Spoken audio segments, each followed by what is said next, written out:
Assalamualaikum warahmatullahi wabarakatuh. Maaf ya teman-teman, heboh begini. Jadi beberapa waktu bulan-bulan terakhir terutama atau mulai tahun-tahun ini ya, nggak tahu lah, pokoknya warganet Malaysia itu dihebohkan, diresahkan dengan berita-berita tentang serangan yang dilakukan Indonesia terhadap Malaysia dan menimbulkan banyak sekali prasangka yang timbul di sana. Termasuk salah satu video yang akan kita reaksi berikut ini. Nanti saya keterangannya akan, atau penjelasannya, atau apa yang saya pikirkan, keterangan atau apalah pendapat saya seperti apa nanti ya setelah ini. Cek dulu video ini ya. Ini berita-berita, video-video ini lagi marak akhir-akhir ini teman-teman. Jadi warganet Malaysia mohon sabar, tenang dulu ya. Nanti aku jelaskan di akhir video ya. Kita bahas dulu. Bismillahirrahmanirrahim, atau nanti sambil jalan. Terlibat baku tembak, pemimpin militer Malaysia tewas di perbatasan Sabah. Benarkah tewas di perbatasan? Karena ada video juga justru mereka bersatu untuk menjaga perbatasan. Begitu teman-teman. Oke. Dan ini kan cuman potongan, penggalan begitu ya teman-teman. Kita nggak tahu.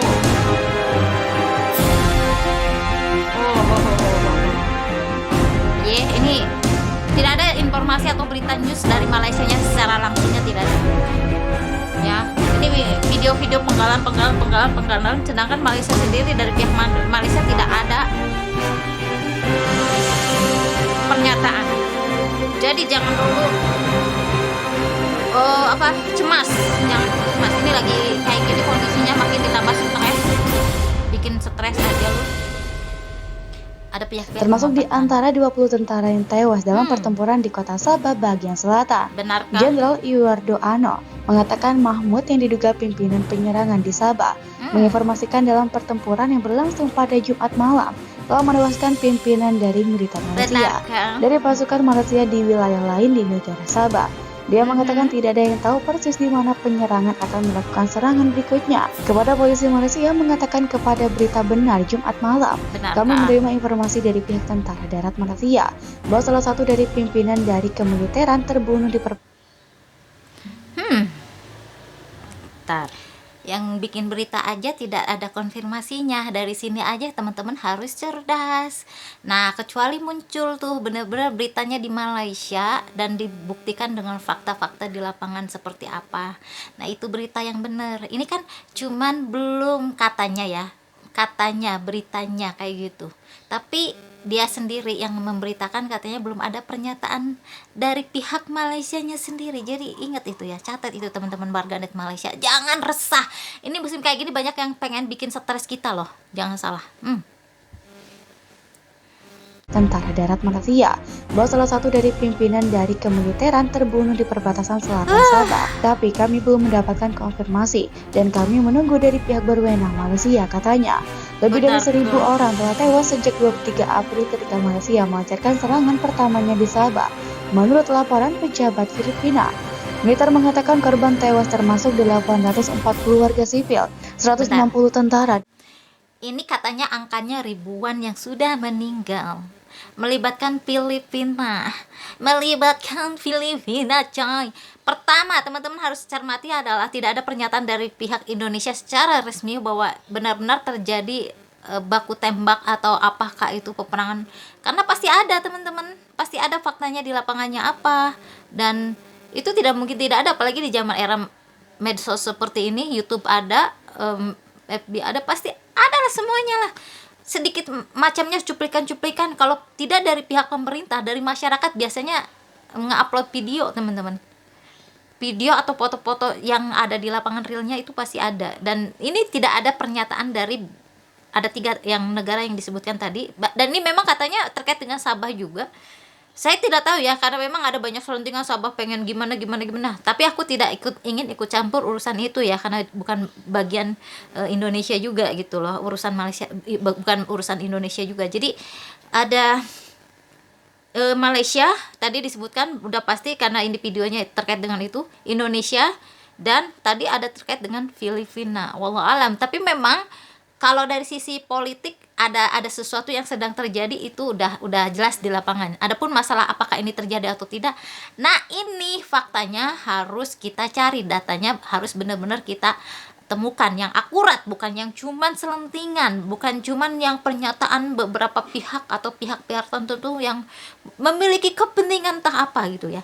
Jadi jangan dulu resah teman-teman, ini ribuan nyawa loh dibilang ya. Bismillahirrahmanirrahim, lanjut. Pejabat Filipina.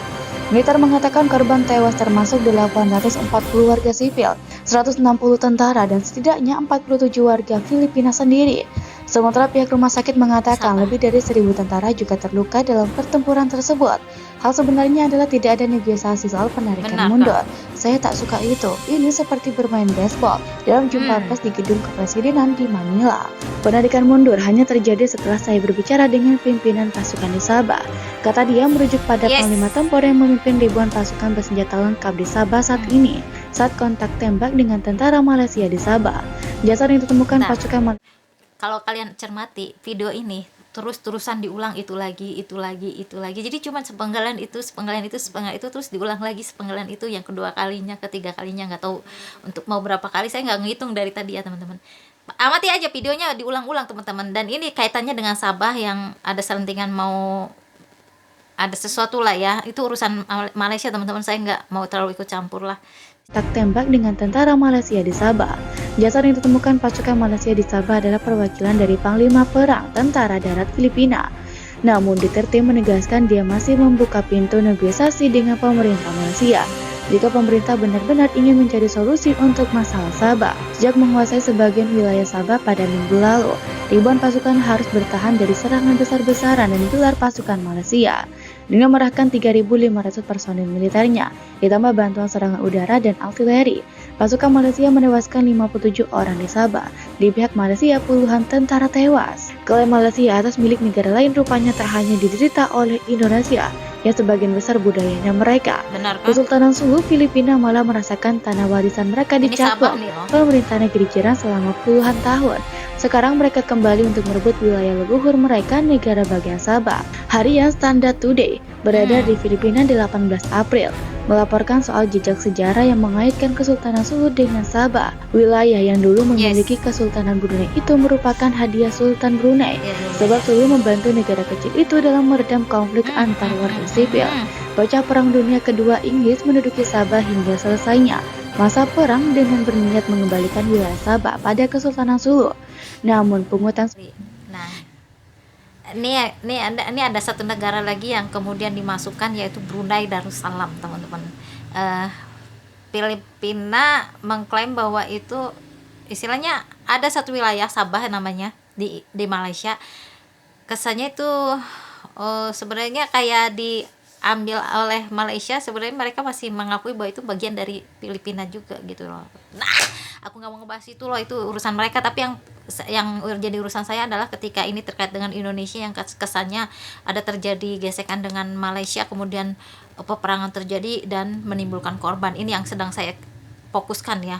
Apakah benar berita ini? Nanti saya sampaikan untuk warganet Malaysia yang ini benar-benar kelihatannya seliweran banyak sekali video-video macam ini, dan ini meresahkan warganet Malaysia terutama. Bagian besar budayanya mereka. Kesultanan Sulu Filipina malah merasakan tanah warisan mereka dicaplok pemerintah negeri jiran selama puluhan tahun. Sekarang mereka kembali untuk merebut wilayah leluhur mereka, negara bagian Sabah. Harian Standard Today beredar di Filipina 18 April melaporkan soal jejak sejarah yang mengaitkan Kesultanan Sulu dengan Sabah. Wilayah yang dulu memiliki Kesultanan Brunei itu merupakan hadiah Sultan Brunei, sebab Sulu membantu negara kecil itu dalam meredam konflik antar warga sipil. Pasca Perang Dunia Kedua, Inggris menduduki Sabah hingga selesainya masa perang dengan berniat mengembalikan wilayah Sabah pada Kesultanan Sulu. Namun pungutan suara menyatakan warga lebih suka Sabah bergabung dengan Malaysia. Pernyataan untuk mengakui Sabah sebagai wilayah Sulu ini bukan yang pertama. Di masa Presiden Filipina Diosdado Macapagal pernah mengajukan klaim agar wilayah itu dikembalikan kepada Kesultanan Sulu, namun tidak ditanggapi hingga menjadi berlarut-larut, dan Malaysia keburu membentuk negara federasi yang menggabungkan Sabah serta Sarawak. Ya biasa ini kayak parade militer yang bagi yang sudah berjasa untuk negara, biasanya kayak gitu ya. Indonesia juga bukan terkadang ya memang melakukan upacara untuk menghormati tentara yang gugur di medan perang dengan cara penghormatan terakhir lah, dengan seperti ini ya, ditandu sama rekan-rekannya, diberi penghormatan terakhir lah, bisa dibilang seperti itu.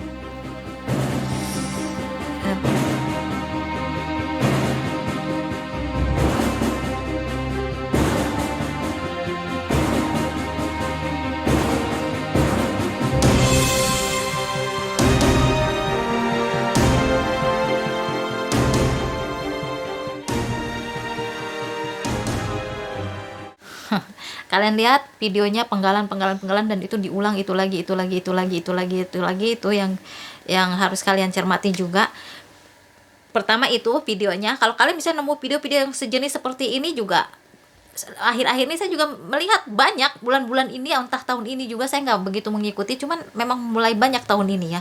Dan pertama videonya diulang-ulang, itu dan itu penggalan ya. Yang kedua, tidak ada pernyataan resmi secara negara, baik itu dari pihak Indonesia yang tadi terkait, pokoknya dengan negara yang terkait, misalnya di breaking newsnya atau di berita-berita nasional mereka tidak ada kan, kayak di Malaysia, di Indonesia, dengan di Brunei dan salah satu Filipina dan Brunei terakhir ya yang disebutkan negaranya itu sama sekali tidak ada pemberitaan secara resminya. Yang ketiganya, teman-teman juga kalau misalnya menemukan informasi-informasi seperti ini, itu harus cek dan recheck teman-teman ya, cek dan recheck, namanya zaman now gitu kan. Ketika gembar-gembor ini terjadi peperangan, amati, cermati, benarkah di lapangannya seperti itu, benar enggak gitu loh, atau jangan-jangan ya itulah namanya orang ya, ini kan kaitan dengan politik teman-teman, harus cerdas kita teman-teman. Kalau misalnya terjadi itu pasti tidak akan senyap kayak gini dong, pasti ada pemberitaan, nggak mungkin lah negara juga pasti mengumumkan perang gitu loh, ngerti nggak sih, atau mengumumkan bahwa di wilayah ini telah terjadi konflik, nggak mungkin di berita itu, nggak ada harusnya ya. Atau mungkin kayak di Indonesia ya, ada hal-hal yang sifatnya besar tapi kemudian ditutupi untuk kepentingan tertentu, bisa jadi sih. Nanti dulu, jangan ngegosip bentar ya, ini cuma praduga saja saya teman-teman. yang keempatnya, tadi jadi malah lupa saya ngomong apa ya. Aduh ya Allah, ini kaitannya dengan politik sih teman-teman. Apapun udah pasti ini politik, apa jangankan itu udah masuk ke wilayah luar ya, dengan beberapa negara, dalam negeri saja itu hitungan politik itu ada teman-teman. Ada teman-temannya. Kalau Indonesia udah jelas teman-teman sekarang ini menghadapi terus ya negara-negara tertentu lah yang mulai mengusik itu ada teman-teman, dan itu real ada teman-teman, real, dan itu berita nasionalnya juga ada ya. Kalau di Indonesia ada yang hoax banyak untuk kepentingan apa, hitung-hitungannya juga ada, dan itu untuk urusan dalam negeri itu lebih repot lagi lah teman-teman, tidak ada kaitan dengan ini berita yang ada di internal Indonesia. Tapi kalau kalian mau belajar, pelajarilah, luar biasa dinamika di Indonesia itu ya, perpolitikannya luar biasa. Kita itu bukan hanya menghadapi real secara fisik, tapi juga menghadapi dunia maya yang sangat luar biasa pertarungannya. Teman-teman Malaysia bisa belajar juga sih sebenarnya. Jadi bukan untuk sesuatu yang negatif belajarnya teman-teman. Jadi kan itu belajar kalau misalnya terjadi pada diri kalian mampu atau bisa mengatasi masalahnya. Itu maksudnya teman-teman ya. Jadi dari apa yang saya bicarakan tadi, apakah teman-teman jelas? Jangan-jangan belum menangkap artinya maksudnya. Hoax teman-teman, hoax menurutku ya, ini hoax. Dan kenapa masih bisa ditampilkan begitu saja? Ini permainan bisnis ada, karena dari YouTube mereka dapat penghasilan. Yang kedua lebih cenderung ke arah politik sih menurut aku. Jadi ya untuk tujuan apa? Pasti ada tujuannya, nggak mungkin nggak ada ya kan. Yang ketiganya, kalian bisa kok nge-repost video-video seperti ini ya. Adapun kenapa masih ada tetap muncul, ya. Kalian juga yang keempatnya, kalian harus amati dinamika dunia sekarang internasional. Terjadi letupan-letupan di antara kondisi yang sekarang lagi luar biasa. Jadi kita tuh kayak dibikin stressing itu luar biasa ya teman-teman. Ya seperti itu. Kenapa? Pasti ada tujuannya. Pihak mana? Berpikir, maksudnya teman-teman berpikir berpikir, itulah yang terpenting teman-teman. Jadi yang tadi kan tentang apakah ini benar atau tidak, menurut aku hoax yang pertama. Yang keduanya teman-teman, apa yang tadi saya ingin omongin ya, dari pihak mana, pertanyaannya dari pihak mana ini video ini berasal. Ya kalau dari sisi cara dia ngomong memang sepertinya dari orang Indonesia teman-teman, tapi tidak tertutup kemungkinan dari pihak Malaysia. Kemungkinannya kalau persentase memang kecil, tapi kemungkinan itu pasti ada. Ini namanya analisa politik ya teman-teman. Saya akan bahas ini dengan sedikit saja karena saya juga bukan orang politik. Yang ketiganya bisa jadi dari pihak ketiga, dan ini yang lebih dominan. Bisa dari Indonesia, kemungkinannya lumayan. Yang dari Malaysia bisa jadi besar kecilnya sebenarnya relatif, tapi katakanlah kecil lah gitu ya kemungkinannya. Yang ketiga bisa jadi dari pihak ketiga. Kalau dari Indonesia dan pihak ketiga bisa 50-50 teman-teman, 50-50 ya. Itu untuk apa, tujuannya apa? Indonesia itu dinamika politik dalam dan luar negerinya luar biasa teman-teman, dinamis banget, luar biasa pertarungannya. Itu yang harus teman-teman Malaysia pahami ya. Kalau jangan sampai istilah kata sebenarnya orang Indonesia itu tidak ada waktu untuk cengeng gitu istilahnya, karena realitasnya kita sedang digempur habis-habisan. Kalau teman-teman Malaysia mengamati ini di Indonesia lagi booming lagi diangkat lagi tentang 2023 yang katanya akan resesi, dan Indonesia kayak dibidik untuk itu gitu loh ya. Lihat podcastnya Deddy Corbuzier, itu sudah ada orang yang bicara, itu sudah diangkat di podcastnya Deddy Corbuzier. Ini masih makin bikin stressing lagi kan sebenarnya. Untuk tujuan apa? Kayak kalau aku mohon maaf kalau saya salah, ternyata ini pasti sudah ada analisa-analisanya. Kenapa ada pernyataan bahwa 2023 akan terjadi resesi dunia global, bahkan Indonesia sudah dibidik segala macam. Pasti ada analisa-analisanya, kaitannya dengan analisa. Tapi saya pribadi dari kacamata orang awam, ini seperti memprediksi 2012 akan terjadi kiamat. Wallah alam bisawab, kurang lebihnya saya mohon maaf teman-teman. Kita belajar untuk terus mengupdate kemampuan kita dalam mengatasi masalah yang sekarang semakin wadadaw. Terima kasih sudah menonton, mohon maaf kurang lebihnya. Terima kasih dari Malaysia dan Indonesia, Filipina dan Brunei Darussalam. Wassalamualaikum warahmatullahi wabarakatuh. Maaf lahir batin, udah lebaran aja nih.